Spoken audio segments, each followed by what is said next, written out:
군력 외교를 규탄하며 전면적 국정 쇄신을 요구한다. 첫째, 오는 5월 10일 윤석열 대통령은 취임 1주년을 맞는다. 취임 전부터 여론의 반대를 무시하고 대통령 집무실의 이전을 강행한 윤석열 정부는 지난 1년간 독선적 국정 운영으로 일관했다. 그동안 대한민국은 후퇴에 후퇴를 거듭하며 미중유의 위기를 맞고 있다. 나라가 망할지도 모른다는 걱정이 이제 단지 수사가 아니다. 먼저 민주주의와 협치가 실종되고 검찰 독재라 일컬어지는 정치의 파행이 계속되고 있다. 친일 부역에 앞장섰던 고등문관 시험 출신들이 해방 후에도 독재를 떠받쳤듯이 이 정권 하에서도 법률 기술자들은 정치를 사법화하며 권력의 파수꾼 노릇을 하고 있다.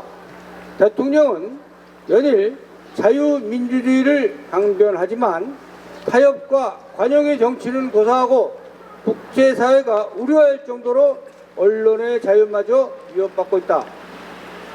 국가 경제가 추락하고 민생도 위기 상황이다.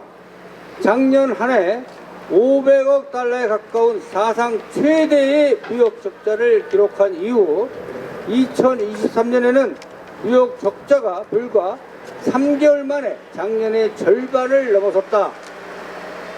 물가는 연일 고공행진을 거듭하고 있다. 미중 무역 갈등의 등바구니에서 IMF 경제위기 못지않는 대규모 공황이 닥칠지도 모른다는 우려도 심심찮게 나오고 있다. 고물가와 고금리 때문에 민생은 더할 수 없이 팍팍해졌지만 오히려 정부는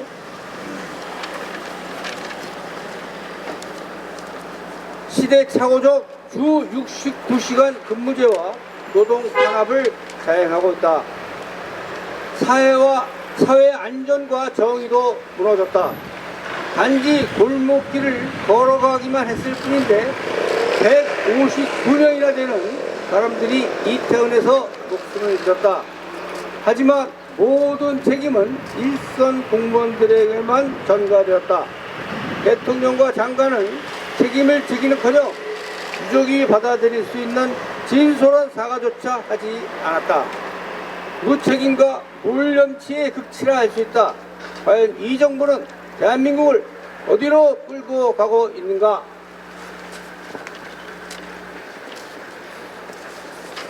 그리고 전국적 규탄 행렬이 보여주듯 지난 3월 6일에 발표한 제3자 변제 방식의 강제동원 배상안에서 윤석열 정권의 무능과 독선적 국정 운영은 우리 사회가 인내할 수 있는 한계를 넘고 말았다. 이는 일본 기업의 책임과 배상을 분명히 한 2018년 대법원 확정 판결을 무시하는 차원을 넘어 3.1운동 정신을 전면에 내세운 대한민국 헌법을 완전하게 부정하는 형태다.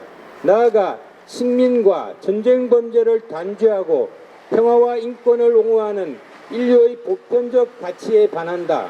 그 속에는 국민 여론은 물론 피해 당사자의 의사를 존중하지 않는 오만함과 역사를 미래의 발목을 잡는 걸림돌 정도로 여기는 반역사적 인식이 담겨 있다.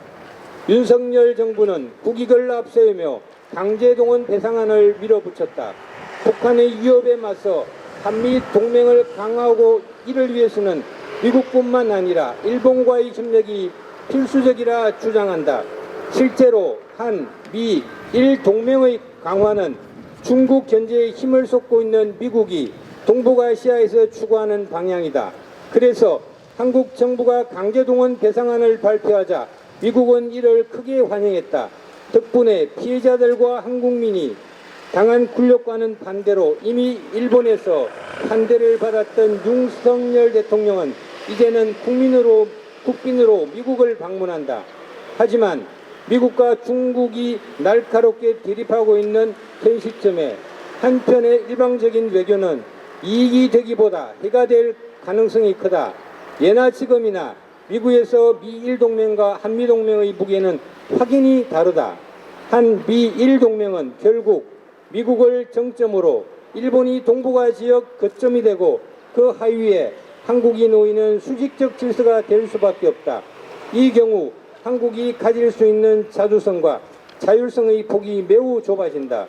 군사적 긴장 상태에 놓인 한반도에서 능동적으로 균형을 잡지 못하는 외교는 무능과 굴욕을 넘어 재앙으로 이어질 수 있다. 미국의 대통령실 도청과 이에 대한 대통령실의 대응은 미국 패권의 본질이 무엇이며 이 정권의 미국에 대한 의존도가 미국에 대한 태도가 얼마나 일방적인지 드러난 일이다. 우리는 실로 단순하고 거친 윤석열 정권이 과연 지정학적 위기 상황을 다룰 수 있는지 진정 우려한다. 윤석열 대통령이 진심으로 국익과 한반도 평화를 생각한다면 외교안보 정책을 전면 재고해야 한다. 윤석열 정부 1년을 되돌아볼 때 퇴행의 속도가 너무 빨라 숨이 막힐 지경이다. 더 암담한 것은 윤석열 대통령의 임기가 아직도 4년이나 남아있다는 사실이다.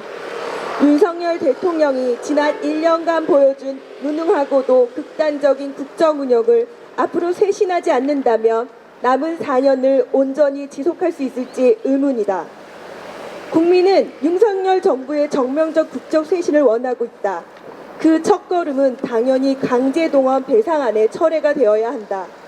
동시에 외교를 참사로 잇따라 몰아넣는 인사들에 대한 문책을 시작으로 강도 높은 인적 쇄신이 수반되어야 한다. 우리는 윤석열 취임 1주년과 방미를 앞두고 다시금 굴욕 외교를 규탄하며 국정 전반의 쇄신을 강력하게 요구한다. 그렇지 않을 경우 우리는 전국의 대학인들과 시민사회와 함께 정권을 종식시키는 투쟁에 나설 것이다.